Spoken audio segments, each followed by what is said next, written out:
तो दोस्तों आज हो गया 4 दिसंबर 2021। बिहार समेत देश दुनिया की बड़ी और समाचार लेके आए सिर्फ आपके लिए। फाफर खबर शुरू करते हैं उससे पहले चैनल को अब तक सब्सक्राइब ना किया हो तो फाफर चैनल को सब्सक्राइब कर दे, लाइक कर दे, शेयर कर दे ताकि इसी तरह की खबर आप हर रोज देख सके। चलिए शुरू करते हैं आज की पहली बड़ी खबर। उत्तर प्रदेश के डिप्टी सीएम केशव मौर्य बोले, बीजेपी ने लुंगी और जालीदार टोपी वाले गुंडों से दिलाई निजात। जी आपको बता दें कि अयोध्या और काशी के बाद मथुरा की तैयारियां जैसी बयान देकर सियासी हलचल मचा देने वाली यूपी के डिप्टी सीएम केशव मौर्य ने एक बार फिर ऐसी बात बोल दी है जिससे विवाद बढ़ सकता है।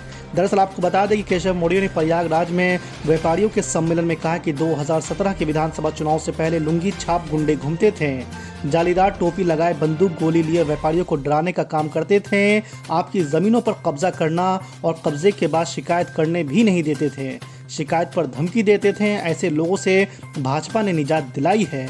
दूसरी बड़ी खबर, कोरोना के खिलाफ बूस्टर डोज और बच्चों को वैक्सीन कब लगेगी, स्वास्थ्य मंत्री ने संसद में दिया जवाब। जी आपको बता दें कि केंद्र स्वास्थ्य मंत्री मनसुख मांडविया ने कहा है कि बच्चों के लिए कोविड-19 के खिलाफ लड़ाई लड़ने वाली वैक्सीन और कोरोना के खिलाफ बूस्टर डोज वैज्ञानिकों से सलाह लेने के बाद ही दी जाएगी। लोकसभा में कोविड-19 के हालत पर मैराथन डिबेट के दौरान शुक्रवार को केंद्र मंत्री ने कहा है कि बच्चों को वैक्सीन देने और कोरोना के खिलाफ बूस्टर डोज लगाने का फैसला विशेषज्ञों की टीम करेगी। हम वैज्ञानिकों की सलाह के मुताबिक ही आगे की कार्रवाई करेंगे। तीसरी बड़ी खबर, हरियाणा में किसानों पर दर्ज केस होंगे वापस, मुआवजा भी मिलेगा। जी आपको बता दें कि हरियाणा की भाजपा के नेतृत्व वाली सरकार ने किसान आंदोलन के दौरान मरे लोगों के परिजनों को मुआवजा देने की पहल की है। इसके अलावा आंदोलन के दौरान जिन किसानों के खिलाफ एफआईआर दर्ज की गई है उन पर से केस वापस लिए जाएंगे। आपको बता दें कि भारतीय किसान यूनियन के नेता गुरनाम सिंह ने यह जानकारी दी है। यही नहीं, मुख्यमंत्री मनोहर लाल खट्टर के बुलावे पर किसान नेताओं का एक दल मुख्यमंत्री आवास पर उनसे मिलने के लिए चंडीगढ़ भी पहुंचे थे। चौथी बड़ी खबर, प्रधानमंत्री नरेंद्र मोदी के 2 दिवसीय कार्यक्रम का बहिष्कार करेंगे दिल्ली विधानसभा अध्यक्ष रामनिवास गोयल। जी आपको बता दें कि दिल्ली विधानसभा अध्यक्ष रामनिवास गोयल ने शुक्रवार को कहा है कि वो मार्च में पास हुए जीएनसीटीडी एक्ट में असंवैधानिक संशोधनों के विरोध में 4 और 5 दिसंबर को संसद की लोक लेखा समिति के शताब्दी समारोह का बहिष्कार करेंगे। पांचवी बड़ी खबर, कांग्रेस नेता राहुल गांधी ने किसान आंदोलन के दौरान मरने वाले लोगों की जानकारी न होने के सरकार के बयान पर हमला बोला है। संसद में सरकार की ओर से दिए गए जवाब को लेकर राहुल गांधी ने कहा कि यदि सरकार चाहे तो हमसे लिस्ट ले सकती है, हमारे पास सूची है कि किन किसानों की मौत हुई है, सरकार हमसे सूची ले और उन्हें मदद मुहैया कराए। आपको बता दें कि राहुल गांधी ने कहा कि सरकार का कहना है कि हमारे पास कोई रिकॉर्ड मौजूद नहीं है, हमारे पास 503 किसानों का आंकड़ा है, सरकार चाहे तो हमसे लिस्ट ले सकती है। छठी बड़ी खबर, उत्तर प्रदेश में दोबारा सत्ता हासिल करने के लिए समाजवादी पार्टी के अध्यक्ष अखिलेश यादव ताबड़तोड़ रैलियां और बैठकें कर रहे हैं। शुक्रवार को बुंदेलखंड के झांसी में अखिलेश यादव ने समाजवादी विजय रथ यात्रा निकाली और भाजपा पर कई हमले किए। इसी दौरान कांग्रेस को लेकर भविष्यवाणी भी कर दी। आपको बता दें कि अखिलेश यादव ने दावा किया है कि कांग्रेस की जो हालत है जनता उनको नकार देगी। उत्तर प्रदेश में कांग्रेस को 0 सीटें मिलेंगी। सातवीं बड़ी खबर, जगदीश ठाकुर को गुजरात कांग्रेस के अध्यक्ष की जिम्मेदारी दी गई है। अगले साल होने वाले विधानसभा चुनाव से 1 साल पहले ये बदलाव किया गया है। इसी साल मार्च में निकाय चुनाव में कांग्रेस को मिली करारी हार के बाद अमित चावला ने कांग्रेस अध्यक्ष पद से इस्तीफा दे दिया था। तब से ही पार्टी को प्रदेश में नए अध्यक्ष की तलाश थी जो अब जाकर पूरी हुई है। आठवीं बड़ी खबर, उत्तर प्रदेश के विधानसभा चुनाव में 100 सीटों पर लड़ने का ऐलान करने वाली ऑल इंडिया मजलिस इत्तेहादुल मुस्लिमीन के मुखिया असदुद्दीन ओवैसी ने समाजवादी पार्टी पर निशाना साधा है। असदुद्दीन ओवैसी ने एजेंडा आज तक कार्यक्रम में बोलते हुए कहा है कि यूपी में 19% से ज़्यादा मुसलमान हैं, लेकिन आज तक उनका कोई मुख्यमंत्री नहीं बन पाया है। असदुद्दीन ओवैसी ने कहा कि कांग्रेस, एसपी और बीएसपी जैसी पार्टियां ने हमेशा मुसलमानों के वोट यूपी में लिए हैं, लेकिन उनकी कोई लीडरशिप विकसित नहीं हो पाई है। तो ये जो हमारे मुसलमानों के दरमियान में जो इन बड़ी बड़ी पार्टियों के दल्ले हैं, वो आपके दरमियान में आकर मुसलमानों से शैतान जिस तरह एक इंसान के कान में खुसखुस करता है, उस तरह आकर कहेंगे कि भाइयों, ये इलेक्शन हमारे जिंदगी मौत का इलेक्शन है, अपने वोट का इस्तेमाल ओवैसी के हक में मत करो, वरना वोट का इस्तेमाल अगर ओवैसी के पार्टी के हक में करोगे तो वोट डिवाइड हो जाएगा।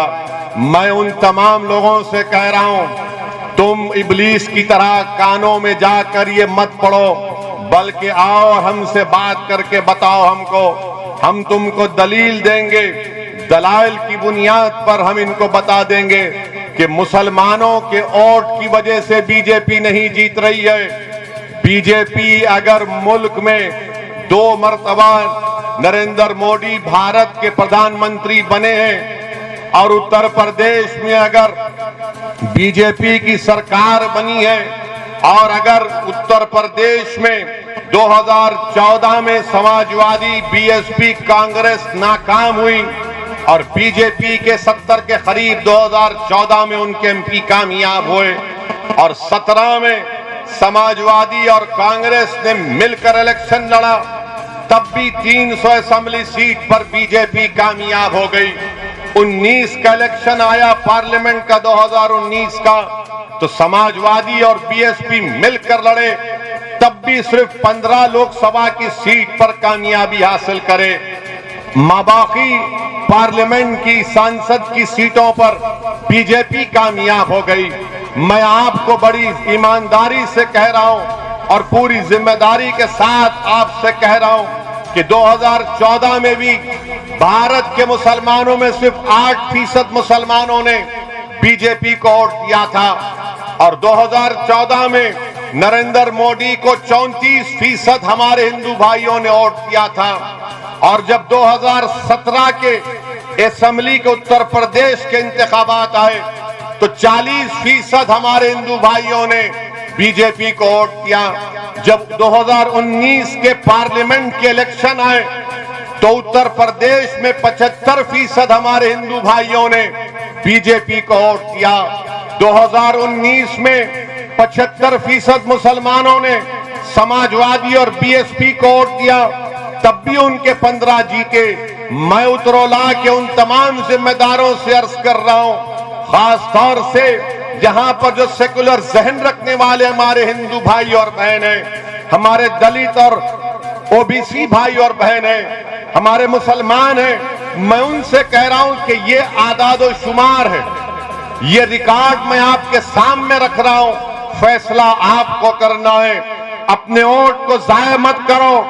याद रखो, अगर आप उत्तरोला से डॉक्टर अब्दुल मन्नान को कामयाब करेंगे तो यकीनन बातिल तूफानों में आप एक चिराग को रोशन करने के बराबर होगा। ये फिरका परस्ती के सैलाब में डॉक्टर अब्दुल मन्नान की कामयाबी एक उम्मीद की किरण नजर आएगी, न सिर्फ उत्तरोला की आवाम और जनता के लिए बल्कि वो सेकुलर जहन रखने वाले उन तमाम भारत के लोगों को जिनके दिलों में आज भी गांधी अंबेडकर की मोहब्बत बरकरार है। हाँ, अगर वो लोग कामयाब होंगे तो याद रखो ये कामयाबी सेकुलरिज्म की नहीं होगी। आपको और मुसलमानों को खास तौर से ये कहा जाता है कि सेकुलरिज्म को बचाना है, सेकुलरिज्म को बचाना है।